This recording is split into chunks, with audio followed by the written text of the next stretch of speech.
The cantina on Nexus Prime never truly slept. Day and night meant little on a station that orbited a dying star, and the crowded establishment reflected that reality. Dim amber lights cast long shadows across scratched metal tables, while clouds of exotic smoke drifted beneath the ceiling. Strange music pulsed through hidden speakers, blending with the constant hum of conversations spoken in dozens of languages. The air carried the scent of engine fuel, alien liquor, overheated machinery, and 100 species packed into one room. It was loud. Chaotic. Exactly the kind of place where stories began and trouble usually followed. Jake Murphy stepped through the crowded doorway and scanned the room. Freighter crews laughed over drinks. Mercenaries compared contract offers. Smugglers sat in dark corners, pretending not to be smugglers. Every table seemed occupied. Almost. Near the back of the cantina, hidden beneath a flickering light panel, one table remained untouched. Not because it was empty, because nobody wanted to sit there. An old alien occupied the lone seat. Even from a distance, he looked dangerous. 4 muscular arms rested on the scarred tabletop. His gray skin was covered with old wounds that time had never fully erased. Jagged burn marks crossed one shoulder.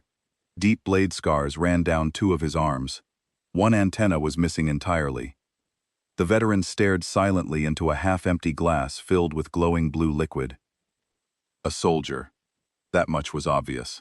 The kind who had survived far longer than statistics said he should have. Jake recognized the species immediately.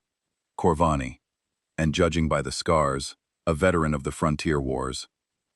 Most people took one look at the old warrior and found another place to sit. Jake wasn't most people. He walked across the cantina, pulled out the empty chair, and nodded politely. "Mind if I join you?" The alien slowly lifted his head. His compound eyes focused on Jake. For a moment, neither spoke. Then the translator device attached to the veteran's neck crackled with static. "Free station," it growled. "Sit wherever you want." Jake smiled and dropped into the chair. The old Corvani watched him carefully. Not suspicious. Curious. As if trying to figure out why a human would willingly sit at his table. Jake raised a hand toward the bartender. "Whatever passes for coffee around here." The bartender laughed from across the room. Several nearby patrons glanced over. The old veteran simply stared. Then, surprisingly, one corner of his scarred mouth twitched upward. Not quite a smile, but close. Neither of them knew it yet. But before the night was over, one would tell a story, and the other would never look at humanity the same way again. "2 more of whatever he's drinking," he called out. The alien's eyes focused on him with interest. "Why you buy drinks for stranger?" the Corvani asked. "Because you fought in the war," Jake said. "I want to hear about it." The alien made a sound like grinding metal. It might have been laughter. "Young human wants war stories. You think war is exciting. I think it was important," Jake said. "My father fought in it too, but he never talked about what happened." The bartender brought their drinks. The blue liquid tasted like burning chemicals, but Jake forced himself to swallow it. The alien watched him with those strange, compound eyes. "Your father was smart, man," the Corvani said. "War is not thing to talk about." A woman approached their table. She had dark hair and carried a small recording device. "Excuse me," she said. "I'm Lisa Ford, a journalist. I couldn't help but overhear. Are you a veteran of the Human Covenant War?" The alien's forearms tensed. "Maybe what you want." Lisa sat down without being invited. "I'm writing a book about the war, about what really happened out there. I'll pay for your drinks all night if you'll talk to me." The alien stared at her for a long time, then it drained its glass in one gulp. "You want to know about war? Real war? Not stories from your human news feeds?" "Yes," Lisa said. She activated her recording device. "Please." The alien was quiet for several minutes. Jake could hear the cantina's music and the low voices of other customers. Finally, the Corvani spoke. "My name is Zexathara. I served in 3rd Fleet as scout, 23 years in Covenant military. I see many battles, many worlds, but nothing like fighting humans." Jake leaned forward. "What made it different?" Zexatha's translator box buzzed. "Your species should have died in first month. We had better ships, better weapons, more soldiers. We fought wars for 1,000 years. Humans had space travel for maybe 100 years. Should have been easy victory. But it wasn't. Lisa said, "No, it was nightmare." Zexa gestured to the bartender for another drink. "First time I see human combat. I think they are broken. Tough, effective. No species fights like that." Jake felt his heart beating faster. "Like what?" "Like they want to die," Zexathara said quietly. "First big battle I see was at Kepler Station. Human mining post in outer system. We send 3 ships to capture it. Should take maybe 1 hour." The alien paused as the bartender brought another round of drinks. Zexathera's hands shook slightly as it lifted the glass. Station had maybe 50 humans. We had 300 soldiers. They refused to surrender. We think they are stupid. Then we try to dock with Station. "What happened?" Lisa asked. "They blow up docking ports, all of them. Now we cannot board Station. Easy way. We have to cut through hull with plasma torches. Take long time. Dangerous work." Zexathara drank deeply before continuing. "While we cutting, humans inside shooting at us through holes. They throw grenades. They pour burning fuel through cracks. My friend Caxamore gets his face melted off by human acid." Jake swallowed hard. "But you got inside eventually?" "Yes. After 6 hours of cutting, we break through. Humans fall back to center of station. We follow them. They fight us in every corridor, every room. They use furniture as weapons. They attack with tools, with pipes, with broken glass." The alien's compound eyes seemed to dim. "I see human, female, maybe your age," it said to Lisa, "fighting 3 Corvani soldiers with piece of metal pipe. She kill one before we stop her. Her last words were curse at us." Lisa's face was pale. "They were defending their home." "No," Zexathera said, "that is what we thought at first, but then we learned truth. Kepler Station was not home, was just workplace mining operation.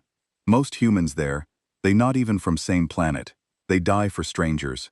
Jake tried to process this. They died for people they didn't know. Worse, they die for idea for principle. "We capture one human before he die. We ask him why he fight. He say because you told us not to." The cantina suddenly felt very quiet to Jake. Even the background music seemed muted. "But that not worst part," Zexthera continued. "Worst part was Captain Ben Hayes." "Who was he?" Lisa asked. "Commander of human ship USS Dakota. Small cruiser. Old ship, not very strong. When we attacked Station, Dakota tried to help. We damaged its engines, weapons. Ship was dying." Zexthera's translator crackled with static. The aliens seemed to struggle with the next part. "Our commander, he think battle is over. Hayes cannot fight anymore, cannot run, should surrender. Instead, Hayes do something we never see before." "What?" "He ram his ship into our biggest ship. Full speed. Both ships destroyed. 600 Covenant soldiers dead. 43 humans dead." Jake felt sick. "He killed his own crew." "No. We intercept his communications. He asked crew to abandon ship. Give them time to escape in pods. Most refuse to leave. They stay with Captain." Lisa was writing notes rapidly. "What did he say in his final message?" Zexatha closed its compound eyes. "He broadcast on open channel. All ships hear it. He say, 'This is Captain Ben Hayes of Earthship Dakota. We are ramming the Covenant Dreadnought Keith. Tell our families we love them. Tell Earth we were here.'" The alien opened its eyes and looked at both humans. "That when I know we fighting something different, something dangerous, not just other army, not just other species. We fighting idea that will not die." Jake's drink sat untouched on the table. "What happened after that?" "Covenant fleet retreat. Mission failure. High command very angry.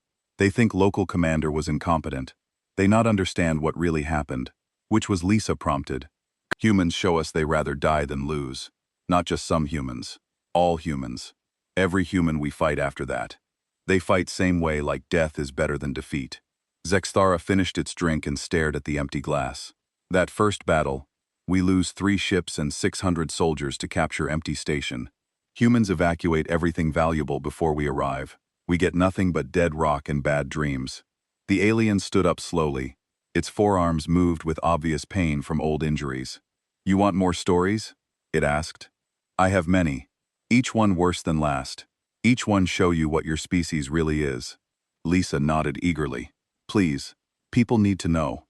"Maybe they do," Zexthera said. "Maybe they need to know what they capable of, what they already done, what they might do again." The alien sat back down heavily. "Pour me another drink, human journalist. Long night ahead of us." And you going to need strong stomach for what comes next. Jake looked around the cantina. Other alien customers were watching their table now. Some looked curious, others looked afraid. A few were nodding as if they recognized the story being told. How many of them are veterans? Jake asked quietly. Most of them, Zexthera said. We all carry same memories, same nightmares, same knowledge of what humans do when they cornered. Lisa activated her recording device again. Tell us about the siege, she said. Tell us about Firebase Delta. Zexthera's compound eyes reflected the cantina's dim lights. Ah, you know that story too. Yes, I tell you about Delta, about Colonel Amy Stone and her soldiers, about 47 days that change everything. The alien reached for its fresh drink with a trembling hand. But first, you must promise me something. What? Jake asked. When I finish these stories, you remember them. You tell other humans, you make sure they know what price was paid for peace. Both humans nodded solemnly. Good, Zexthera said. Because if you forget, if your species forget what you're capable of, then my friends die for nothing. And next time, there might not be anyone left to make peace. Zachther ordered another drink before continuing. The blue liquid seemed to help steady its hands. Jake and Lisa waited quietly, as other conversations in the cantina faded to background noise. Firebase Delta, the alien said finally. Arcturus 3 mining world on edge of human space. Nothing special about planet rocks and dust and empty wind. But humans built small base there. Military outpost to watch for Covenant ships. Lisa checked her recording device. How big was the base? Maybe 200 humans, soldiers, and support staff. Base had walls, some guns, landing pad for ships. Not very strong. Not meant to fight big battle. Jake leaned forward, but the Covenant attacked it anyway. Yes. Hi. Command decided to test new strategy. Instead of quick raids, we surround human bases, cut off supplies, force surrender without big fight, save ships and soldiers for important battles. Zexthera's compound eyes focused on something far away. I was part of ground force, 12,000 Covenant soldiers. We had tanks, aircraft, heavy weapons. Firebase Delta had maybe 50 real soldiers. Rest were mechanics, cooks, medical, staff. 50 against 12,000, Lisa whispered. They had to surrender. That what we think too. We land forces all around base, set up camps in safe distance. Send message to human commander. Colonel Amy Stone, young female, maybe 30 years old. The alien paused to drink. Its forehands moved restlessly on the table. We tell Colonel Stone she has 24 hours to surrender. We promise good treatment for prisoners. We promised safe transport to prison camps. Very generous offer. What did she say? Jake asked. She sent back one-word message. Zexthera made that grinding sound again. She say no. Lisa wrote rapidly in her notebook. Just no. Just no. No explanation. No negotiation. No requests. Just no. Our commander thinks she need more time to consider. He wait another day. Send another message. Same answer. Worse. This time she send longer message. She say come, and take it. That human phrase. Very old phrase. I learned later from human history. Zathera ordered another round of drinks for the table. The bartender, a scaled creature, Jake didn't recognize, brought them quickly. So we attack. Small attack first. Test their defenses. Send maybe 100 soldiers against East Wall. Easy target. Should take 1 hour to break through. The alien's translator buzzed with static. Attack fail. Humans fight like animals. No worse than animals. Animals fight to live. Humans fight to hurt us. Jake felt his stomach tighten. What do you mean? Human soldiers. They hide in ruins outside base. Let us get close. Then they attack from behind, from sides. But they not try to win fight. They try to kill as many as possible before they die. Zexthera's voice got quieter. I see human soldier, young male, maybe 20 years old. He hiding in bomb crater with broken leg. Cannot walk, cannot run. 3 Covenant soldiers find him. What happened? He have grenades. Instead of throwing them at us, he hold them close to his body, pull pins, kill himself, and all 3 soldiers could have throw grenades and live few more minutes. Choose to die and take us with him. Lisa stopped writing. He committed suicide. Suicide attack. But not like desperate animal, like planned tactic. We find 12 more humans doing same thing. All young soldiers. All choose death instead of capture. The cantina felt very cold to Jake. Did you break through the wall? No. We retreat. Too many losses. Commander very angry. He thinks someone gave bad intelligence. Think base has more soldiers than reported. Zexthera drained its glass. Next day we try different approach. Air attack. Send aircraft to bomb base from sky. Safe distance. No human weapons can reach our ships. That should have worked, Jake said. Should have. But humans do something we not expect. They have 3 aircraft of their own. Old fighters. Not very good. But pilots were very good. The aliens' compound eyes seem to dim. Human pilots attack our aircraft. Hopeless fight. Our ships bigger, faster, better weapons. But human pilots not try to win air battle. What did they try to do? Ram our ships. Same tactic as Captain Hayes, but in air. 3 human fighters destroy 7 Covenant aircraft. All humans die, but they save base from bombing. Lisa looked up from her notes. They kept sacrificing themselves. Every day for 47 days, we try every attack we know. Humans always find way to make us pay terrible price. They not just defend base, they make us afraid to attack. Zexatha gestured to the bartender again. The alien's hands were shaking worse. Now, tell me about Colonel Stone, Lisa said. Amy Stone, 29 years old, graduated from Human Military Academy 2 years before war start. Never command big unit before Delta. Should have been easy victory. The alien paused. She was dangerous. Not because she was good soldier, because she think like us, like Covenant, but worse. What do you mean? She understands siege warfare. She know we trying to starve her out, so she make plan. Very terrible plan. Jake waited. Other customers in the cantina had stopped talking. They were listening to Zexthor's story. 3rd week of siege. We intercept human communications. Colonel Stone talking to her soldiers. She'd tell them food running low, water almost gone, medical supplies nearly empty. They were starving, Lisa said. Yes, but that not the terrible part. Terrible part was what she'd do about it. Zex's voice became very quiet. She divides soldiers into groups. Essential personnel and non-essential personnel. Essential people get full rations. Non-essential people get half rations. Jake frowned. That seems reasonable. Save food for the most important people. No, you not understand. Non-essential people not get less food. They volunteer to get less food. They ask to starve so others can fight longer. The alien's translator crackled. We intercept message from human cook. Old man maybe 60 years. He tell Colonel Stone to take his food. Give it to soldiers. He say he too old to fight, but young soldiers need strength. Lisa's pen had stopped moving. What did she say? She refused. She say everyone important. Everyone gets food until food gone. But then this old cook, he stopped eating anyway. Give his food to younger soldiers. Other non-essential people do same thing. Jake felt sick. They starved themselves voluntarily with no orders. They choose to die slow death so soldiers could fight few more days. We watched this happen through surveillance equipment. Very disturbing. Zexathera ordered another drink. But that's still not worst part of Colonel Stone's plan. What was the worst part? Lisa asked. 4th week. Humans run out of ammunition for big guns. Cannot fight our tanks anymore. We think finally they surrender. Instead, Colonel Stone orders something we never see before. The alien paused for a long time. Jake could hear his own heartbeat. She ordered her soldiers to use dead bodies as weapons. What? Jake's voice came out as a whisper. Dead humans from fighting. She had them rigged with explosives. When Covenant soldiers come close, humans detonate bodies. Dead humans kill living Covenant soldiers. Lisa's face was pale. That's horrible, yes, but effective. We very disturbed by this tactic. Many Covenant soldiers refuse to approach human positions.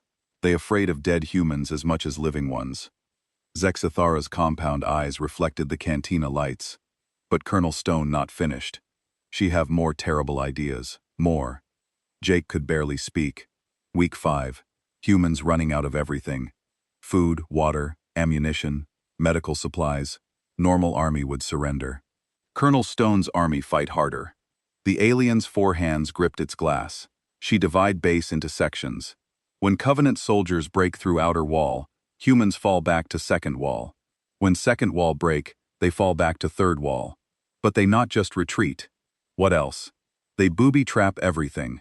Every room, every hallway, every piece of equipment. We advance through base. Everything explode. Doors, chairs, computers, even toilets rigged with bombs. Zexthera drank deeply. Covenant engineers very good at finding traps, but humans very good at hiding them. We lose 50 soldiers to exploding furniture. Jake stared at his untouched drink. They turned their own base into a death trap. Yes, and they live in death trap with us. Humans know where traps are, but barely. Sometimes they trigger their own bombs by mistake. They accept this. They prefer to die by accident than let us advance easy. What about the wounded? Lisa asked. You ask right question. Human wounded were most dangerous of all. The alien's translator buzzed with static. Week 6. We break through to main building. Find human medical center. 20 wounded soldiers inside. Cannot walk, cannot fight. We think they helpless. Zexthera's voice became very quiet. Wounded humans attack us with medical equipment, surgical tools, oxygen tanks, even hospital beds used as weapons. Human with both legs broken, crawl across floor to attack Covenant soldier with scalpel. Why didn't they surrender? Jake asked. I ask same question to dying human.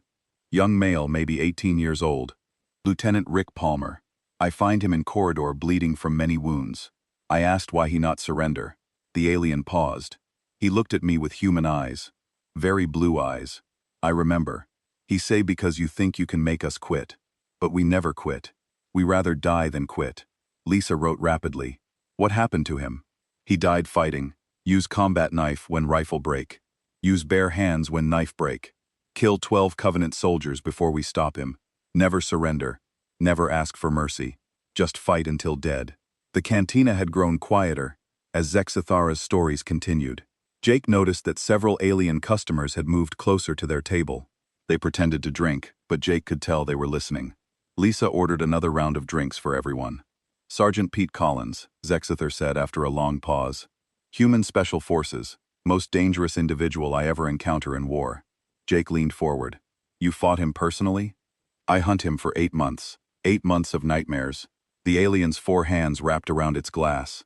After Firebase Delta, Covenant High Command very angry. They want new approach. Fast strikes. No long battles. Lisa checked her recording device. Hitmunsof. Tactics. Yes. We capture human worlds quick. Take what we need. Leave. But humans not cooperate with plan. Zexthera's compound eyes seem to focus on distant memories. On occupied worlds, humans start resistance groups. Hide in forest, mountains, underground. Attack our supply lines, our patrols, our bases. Guerrilla warfare, Jake said. Guerrilla warfare. Yes, very effective against occupation forces. But post-resistance fighters were civilians, farmers, miners, shop owners. Easy to track, easy to capture. The alien paused to drink. But some resistance fighters were different. Professional soldiers who survive initial invasion. These humans very dangerous. Like Sergeant Collins, Pete Collins was worst of all. Former Special Forces operative, trained for survival, for killing, for psychological warfare. When we invade his world, he disappear into wilderness. Lisa wrote notes rapidly. What made him so dangerous? He understand us. Study our tactics, our weapons, our weaknesses. Learn our patrol routes, our communication codes, our supply schedules. He become expert on Covenant military. Zexthera ordered another drink. Its hands were steadier now, but its voice remained quiet. First attack happened 3 days after occupation began. Convoy of supply trucks traveling between bases. 6 vehicles, 30 soldiers. Routine transport. What happened? Convoy disappear, just gone. We send search teams, find vehicles destroyed, supplies stolen, soldiers dead, but not normal attack. Jake frowned. What was different about it? Bodies were arranged, positioned to send message. Covenant soldiers placed information that spell word in human language. Word that mean welcome. Lisa stopped writing. He was taunting you. Yes, but also showing knowledge. To spell word in our language, he must intercept our communications, study our writing system, understand our culture. Zara's translator crackled with static. But that only beginning. Next attack happened 5 days later. Another convoy. Different route. More guards. Same result. He hit another convoy. Different message this time. Bodies arranged to spell thank you. Also he leave note, written in perfect Covenant language. He thanked us for supplies and promised to put them to good use. Jake felt his stomach tighten. He was learning your language. Better than that. He was learning our psychology. He knew that taunting messages would make us angry, make us careless. And it worked. The alien drained its glass before continuing. Commander assigned special unit to hunt Collins. 12 soldiers. Best trackers in fleet. I was unit leader. You were sent specifically to catch him. To kill him. Capture not considered possible. Humans like Collins do not surrender. Zexatha's compound eyes reflected the dim cantina lights. We think it will be easy hunt. 1 human against 12 trained soldiers. We have better weapons, better equipment, better numbers. But it wasn't easy. Lisa said it was nightmare. Collins not run from us. He hunt us back. Jake leaned forward. What do you mean? Normal human hide from Covenant forces. Try to avoid contact. Collins seek contact. He follow us, study us, learn our individual patterns. The alien's voice became quieter. First week we track him through forest. Find evidence of camp's old fire sites. Food remains. Always 1 day behind him. Very frustrating. You couldn't catch up. We not trying to catch up. We trying to predict where he go next. Set ambush trap him. But Collins smarter than we expect. Zexathera ordered another round of drinks. End of first week. We make camp for night. Post guards. Set sensors. Follow all security procedures. Wake up next morning. Find message carved into tree next to our camp. What did it say? Lisa asked. Nice try. Sleep tight. Written in our language with details about our patrol schedule, our radio frequencies, our individual names. Jake felt cold. He had been watching you sleep all night. Could have killed us all with grenades, with bombs, with poison gas. Instead, he let us live and left message to prove he was there. The alien's forehands trembled slightly. That, when we realize we're not hunting him, he hunting us. What happened next? Collins start picking off my soldiers one by one. Not quick kills. Psychological warfare. He want us afraid. Want us making mistakes. Sexathara paused to drink. First soldier disappeared during patrol. Keithmar. Good tracker. Experienced fighter. We find his body 3 days later hanging from tree with another note. What did the note say? 11 left. Tell them I'm coming. But that not worst part. Worst part was how Keith die. Jake waited. Not sure he wanted to know. Collins not just kill him. He interrogate him first. Learn everything about our unit, our mission, our weaknesses. Then he used Cathmar's equipment, his uniform, his identity, codes. He impersonated your soldier. For 2 days he joined our patrols, eat our food, sleep in our camp. We not realize he was human until he disappear again. Lisa's pen had stopped moving. How is that possible? Collins very good at disguise. Learn our body language, our speech patterns, our behavior. In combat gear and helmet, he looked like Covenant soldier. Zexathera's compound eyes seemed to dim. When we realize what happened, moral of unit collapse. If Collins can live among us for days without detection, nowhere is safe. Did you call for reinforcements? Cannot. Mission was secret. High command not want other units to know that single human caused so much trouble. Bad for overall moral. The alien finished its drink. Second soldier disappear a week later. Vexanara, a communication specialist. We find his body in our own camp in his sleeping bag. Jake felt sick. Collins killed him while you were all sleeping. While we were all sleeping around him. Vexanara die silently. No sounds, no struggle. Collins replace him in sleeping bag with booby trap. When we tried to wake Vexara next morning, explosive killed 2 more soldiers. 4 soldiers dead. 4 dead, 8 remaining. But worse, we all terrified. Cannot sleep, cannot eat, cannot concentrate. Always watching shadows, always expecting attack. Lisa looked up from her notes. That was his strategy. Terror. Collins. Understand that fear is weapon. Scared soldiers make mistakes. Mistakes get more soldiers killed. Zexthera ordered another drink. Third week. Collins changed tactics again. Start leaving gifts. Gifts. Food. Medical supplies. Ammunition. Things we need for mission. Always with notes explaining where items come from. Where did they come from? Other Covenant units. Collins. Attack them. Steal supplies. Give supplies to us. He make it look like we stealing from our own forces. Jake frowned. Why would he do that? To make Command suspicious of us. If we report finding supplies, Command think we lying, think we stealing. If we not report supplies, Command think we hiding something. The alien's translator buzzed with static. Collins very smart. He turned our own military against us without firing shot. What happened to the rest of your unit? 5th week. Collins make direct contact. Send radio message on our frequency. Speak perfect Covenant language. He want to make deal. Lisa leaned forward. What kind of deal? He offered to let remaining soldiers leave planet alive. In exchange, we must deliver message to Covenant High Command. What was the message? This world belongs to humans. Any Covenant forces that land here will die.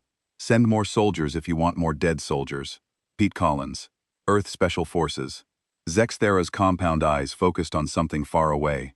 My soldiers want to accept deal. They tired, scared, demoralized. But I refuse. Cannot show weakness to human terrorist. So you kept hunting him. Try to. But now Collins done playing games. He started killing quickly. The alien paused for a long moment. 6th week. He attacked our camp directly. Middle of day. Broad daylight. We have sensors. We have guards. We have good defensive position. But he got through anyway. He not get through defenses. He already inside defenses. Collins been living in our camp for 3 days. Disguised as supply clerk we all forgot about. Jake stared at Zexatha. He was pretending to be one of your support staff. Perfect disguise. Supply clerks invisible to combat soldiers. We see them every day but not really see them. Collins understand this psychology. What happened during the attack? Collins wait until most soldiers in central area. Then detonate. Explosives he plant around camp. Kill 5 soldiers instantly. I survived because I was checking perimeter. Lisa wrote rapidly. Just you and 2 others left. Just me and 2 others. Nix and Kolam. Both very young soldiers.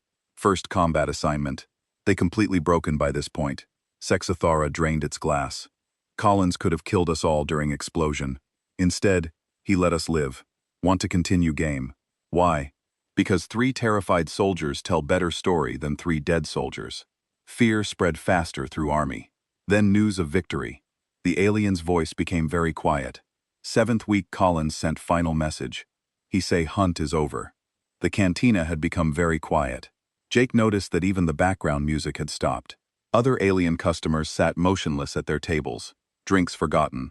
Lisa's hands trembled slightly as she checked her recording device. Zexathara sat silent for several minutes, staring into its empty glass. When it finally spoke, its voice was barely above a whisper. Battle of New Earth. 3rd year of war. Covenant forces winning on most fronts. Human colonies falling one by one. Earth itself under siege. Jake waited. He could feel the tension in the air. By this time, humans running out of soldiers. Too many battles. Too many deaths. Adult males, mostly dead or wounded. Human command faced terrible choice. What choice? Lisa asked quietly. Lower age requirement for military service. From 18 years to 16 years, then to 15 years, finally to 14 years. Jake felt his stomach drop. Children. They were drafting children. Not drafting. Volunteering. Human children. Volunteer to fight. Thousands of them. Maybe tens of thousands. Zextara's compound. Eyes seemed to dim. I was assigned to invasion force for New Earth colony. Rich world. Important industrial base. Should be easy target. The alien gestured to the bartender for another drink. We expect normal human resistance. Adult soldiers' defensive position. Standard tactics. What we find instead was nightmare. What did you find? Army of children, led by Captain Karen White herself, only 24 years old. Her soldiers looked like human juveniles. Some barely past adolescence. Lisa stopped writing. How could you tell they were children? Size mostly human adults. Tall, strong, developed. These soldiers small, thin, young faces, but they wear adult uniforms, carry adult weapons, follow adult military discipline. Zexathar's translator crackled with static. At first, we think humans using children as support staff. Cooks, messengers, medical assistants, normal wartime jobs for young people. But that wasn't the case. No, these children were combat soldiers, frontline fighters. They attack our landing zones with same ferocity as adult humans. The alien paused to drink. First engagement happened at Landing Zone Alpha. We deploy 500 soldiers to secure area. Humans attack with maybe 200 defenders. Jake leaned forward. What happened? Normal battle at first. Humans fight from prepared positions. We advance with superior numbers. But something feel wrong. Human soldiers too small. Voices too high. Movements too quick. When did you realize they were children? When we capture first prisoner, human male wounded in leg cannot retreat with other soldiers. We treat his wounds. Prepare for interrogation. Sexathara's voice became quieter. Prisoner remove helmet. Face of human child maybe 15 years old. Still has baby fat on cheeks. Lisa's pen had stopped moving. What did you do? We confused. Covenant military code forbid harming enemy children, but this child was enemy soldier. Killed 3 Covenant warriors in battle. What is protocol for child soldier? Did you interrogate him? Tried a child very brave. Give only name, rank, serial number. Standard prisoner behavior, but voice crack like human adolescent. Hands shake like frightened youth. The alien finished its drink. We call command for instructions. Never encountered child soldiers before. No procedures, no guidelines. What did command say? Continue mission. Treat child soldiers as adult combatants. But many Covenant soldiers very uncomfortable with orders. Zexathera ordered another round. Second engagement worse than first. Human children attack our supply convoy. 60 young soldiers against 200 Covenant guards. That's suicide, Jake said. Should be suicide. But human children fight like devils. Use speed, use terrain, use desperation. They not try to win battle. They try to hurt us as much as possible before dying. The alien's 4 hands gripped its glass tightly. I see human girl, maybe 16 years old, charge Covenant heavy weapons position with nothing but rifle and grenades. What happened to her? She died, of course, but she destroyed weapon that was killing her friends. Her sacrifice led other children complete mission. Lisa looked up from her notes. Did they succeed? Did they stop the convoy? Yes. Children steal all supplies, destroy vehicles, kill 40 Covenant soldiers. Only 12 human children survive. Battle. But mission accomplished. Zethara's compound eyes reflected the cantina lights. That when we realized these not normal child soldiers, these children fight with same determination as adult humans. Maybe more determination. Why more? Jake asked. Adults fight for country, for duty, for survival. Children fight for future. They know if they lose war, they have no future at all. The bar alien paused. Third engagement was worst. Battle for communication center in capital city. Very important target. Humans defend with mixed unit of adults and children. How many children? Maybe half the defenders. 50 adult soldiers. 50 child soldiers. Against 300 Covenant troops. Ziadera's voice became very quiet. Children given most dangerous assignments. Clear minefields carry messages through combat zones. Operate heavy weapons. Did the adults order them to do these things? No. Children volunteer for dangerous jobs. They compete for chance to sacrifice themselves for mission. Lisa stopped writing. They wanted to die. They wanted to matter, to prove they worthy of fighting alongside adults. Very brave. Very foolish. Very human. The alien drained its glass. I remember one child specifically, Danny Rivera, 16 years old communication specialist. His job was maintain radio contact between units. What made him special? When Covenant forces break through perimeter, Rivera's position get overrun. He could escape, could retreat to safety. Instead, he volunteered for suicide mission. Jake felt cold. What kind of mission? Covenant command post was in heavily defended building. Too strong for normal attack. Rivera offered to carry explosive device into building. Detonate from inside. Suicide bombing. Suicide mission with strategic purpose. Rivera sneak into building disguised as civilian refugee. Carry small nuclear device and backpack. Zex's translator buzzed with static. I was in command post when Rivera arrived. 16-year-old human child pretending to be lost. Asking for help. Did you recognize him? Not at first. He very good actor. Cry like frightened child. Speak broken Covenant language. Act helpless and confused. The alien ordered another drink. Rivera allowed into building for questioning.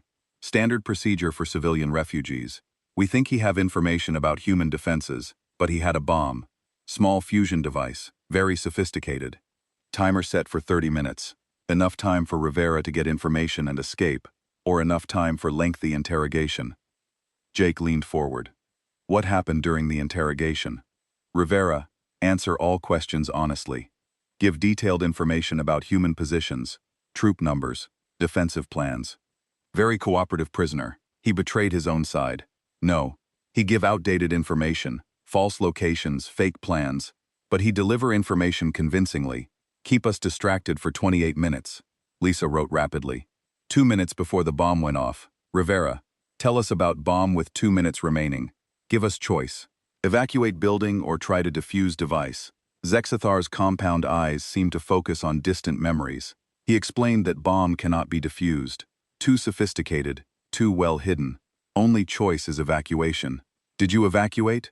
Try to, but 2 minutes not enough time. Building very large. Many soldiers inside. Rivera know this. When he planned mission, the alien's voice became very quiet. Last thing Rivera say was apology.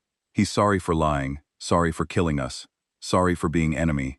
But he say war must continue until humans free. Then the bomb went off. Yes, entire building destroyed.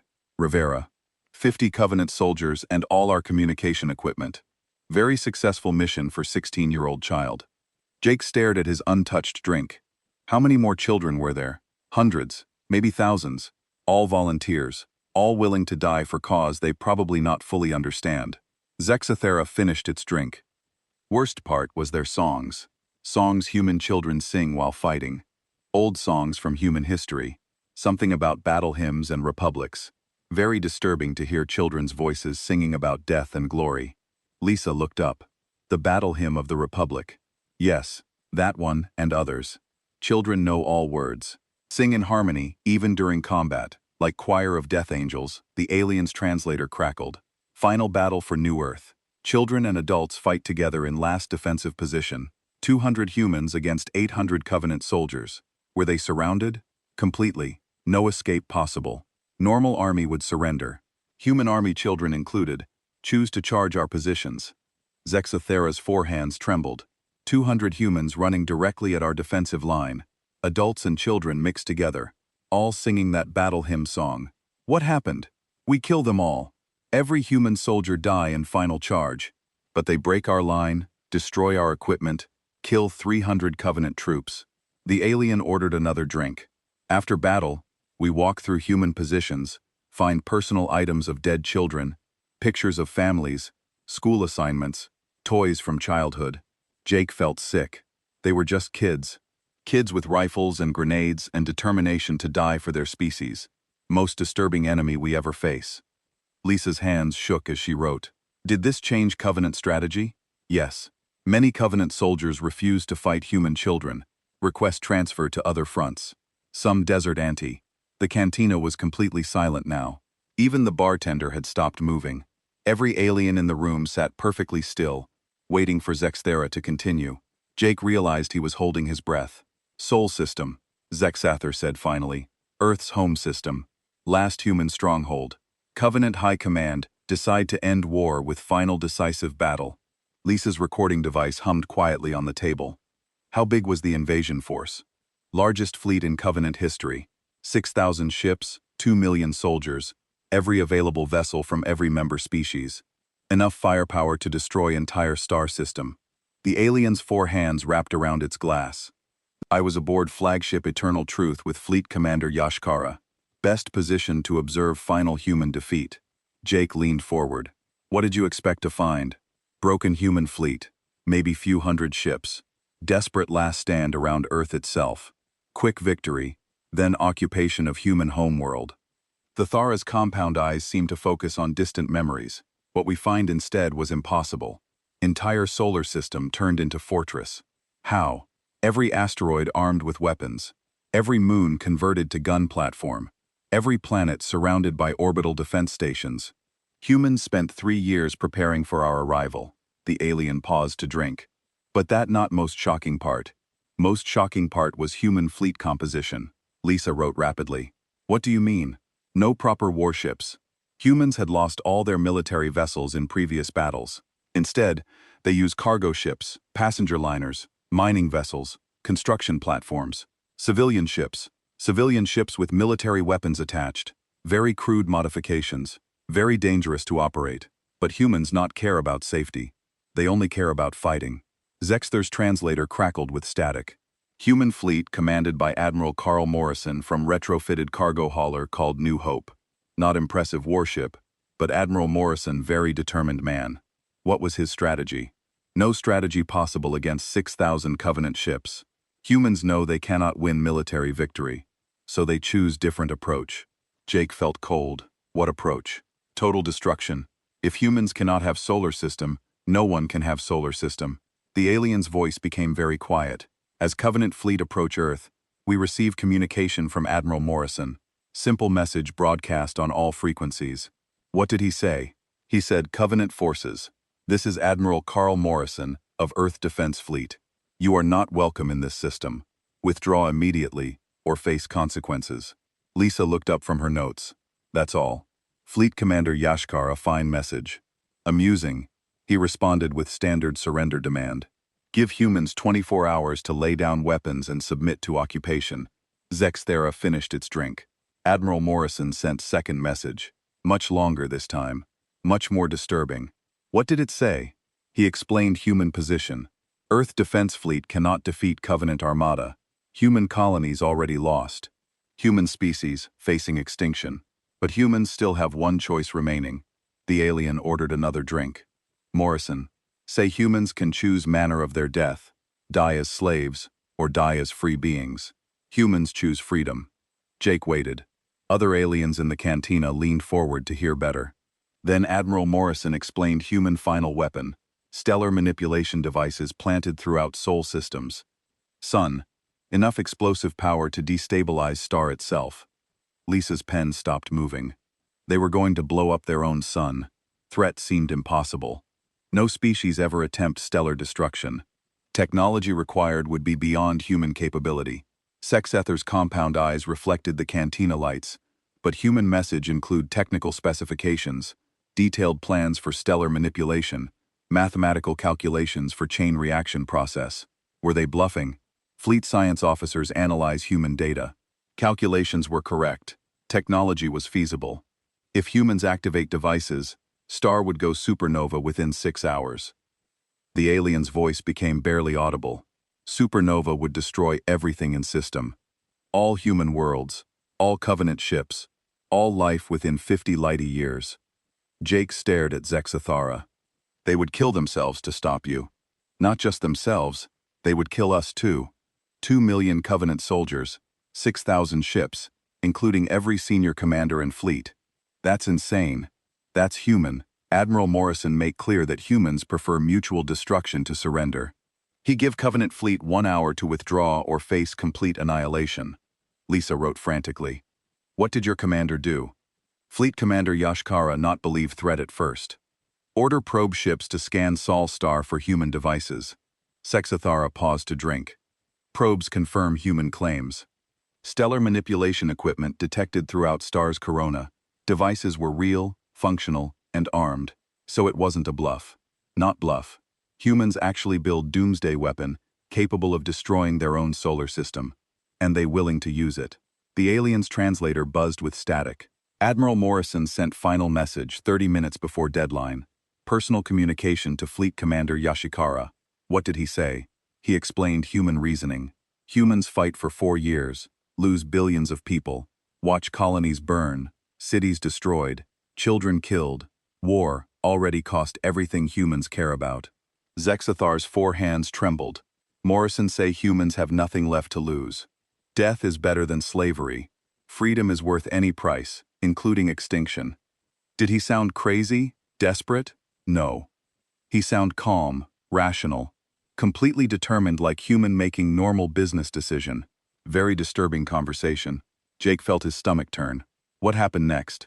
Fleet Commander Yashkar contact Covenant High Command for instructions. Never faced situation like this before. No protocols for enemy willing to commit species suicide. What did High Command say? Order immediate withdrawal. Covenant cannot afford to lose entire invasion fleet. Too expensive. Too politically damaging. Lisa looked up. So you retreated. Not retreat. Strategic withdrawal. But humans not satisfied with Covenant departure. They want permanent peace agreement.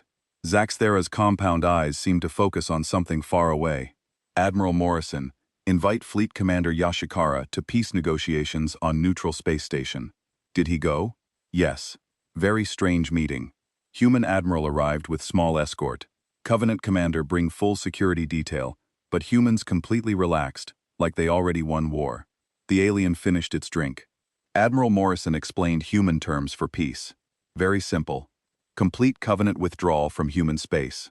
Recognition of human sovereignty. Non-aggression pact for 1,000 years. What did the Covenant get in return? Human promise not to activate stellar weapon. Also promise not to share stellar manipulation technology with other species. That's all that enough. Humans prove they capable of mutual destruction. No one want to test their resolve again. Zexatha ordered another round of drinks. Peace. Treaty signed 3 days later. War officially ended. Both sides returned to home territories. Jake leaned back in his chair.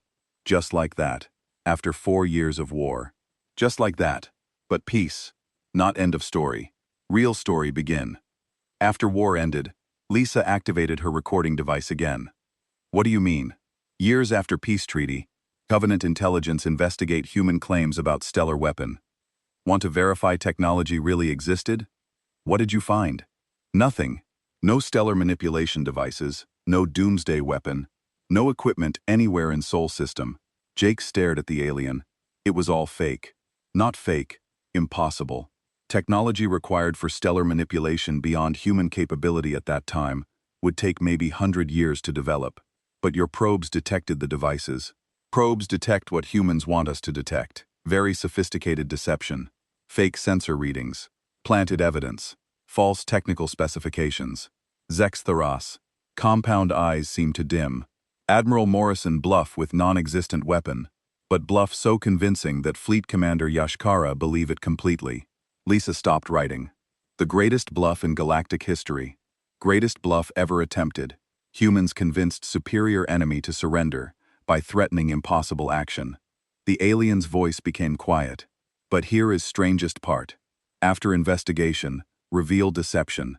Covenant High Command, not resume war. Why not? Because humans prove something more dangerous than doomsday weapon.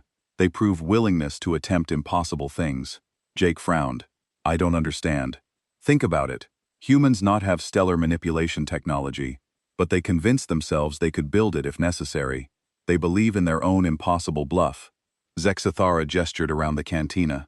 Human species capable of believing impossible things and making them happen through sheer determination. Like what? Like stopping superior alien invasion with fake superweapon. Like turning defeat into victory through creativity and courage. The alien finished its drink. Admiral Morrison teach Covenant important lesson. Humans not just willing to die for their beliefs, they willing to attempt anything for their beliefs. Lisa wrote a final note. What happened to Admiral Morrison? He become human hero, write book about war, give speeches about peace, live long life on Earth with family. What about Fleet Commander Yashkara?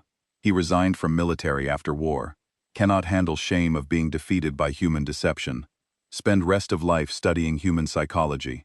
Zextara looked around the cantina. Other aliens were nodding. Some raising their drinks in what might have been a salute.